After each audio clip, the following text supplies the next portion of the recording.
మదనపల్లి జిల్లా ఏర్పాటు గురించి ప్రతిపక్షంలో ఉన్నప్పుడు ఇచ్చిన హామీ గుర్తు చేస్తూ సీఎం చంద్రబాబుకి లేఖ రాశారు బీసీవై పార్టీ అధినేత రామచంద్ర యాదవ్. ఈ లేఖ ద్వారా ఆయన మాట్లాడుతూ, చంద్రబాబు గారు, మీరు 45 ఏళ్ల సుదీర్ఘ రాజకీయ అనుభవశాలి. రాజకీయంలో, పరిపాలనలో మీకున్న అనుభవం దేశంలో చాలా అరుదు.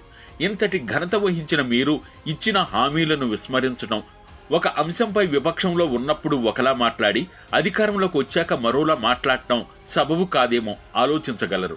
తాజాగా మీ మంత్రివర్గం తీసుకున్న పొంగనూరు నియోజకవర్గంలోని 5 మండలాలను అన్నమయ్య జిల్లాలో కలపడమే ఓ ఉదాహరణ.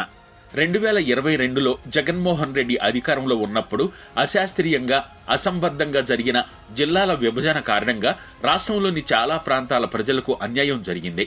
అందులో మదనపల్లి కూడా ఒకటి. ఈ సమస్య మీ దృష్టిలో కూడా ఉంది. మీరు ప్రతిపక్షంలో ఉన్నప్పుడు ఈ సమస్యపై హామీ ఇచ్చారు. మదనపల్లి జిల్లా కేంద్రంగా ఏర్పాటు చేసి పొంగనూరు నియోజకవర్గం మొత్తాన్ని అందులో కలుపుతామని మీరే హామీ ఇచ్చారు. కానీ నిన్న జరిగిన మంత్రివర్గ సమావేశంలో పొంగనూరు నియోజకవర్గంలోని పొంగనూరు, చౌడేపల్లి, సదుం, సోమల, రొంపిచెర్ల మండలాలను అన్నమయ్య జిల్లాలో కలుపుతామని ప్రకటించారు. పులిచెర్ల మండలాన్ని మాత్రం చిత్తూరులో ఉంచుతామన్నారు. కానీ ఇది శాశ్వత పరిష్కారమా? ఇదేనా మీరు ఇచ్చిన హామీ? ఇదేనా మీరు చేస్తున్న న్యాయం? ఈ అశాస్త్రీయత, అసంబద్ధతతో మీకు, జగన్మోహన్ రెడ్డి గారికి తేడా ఏముంటుంది? తక్షణమే మదనపల్లి జిల్లా కేంద్రంగా ప్రకటించి పొంగనూరు నియోజకవర్గంలోని మొత్తం మండలాలను ఆ జిల్లా పరిధిలోకి తీసుకురావాలని ఈ లేఖ ద్వారా డిమాండ్ చేస్తున్నాను.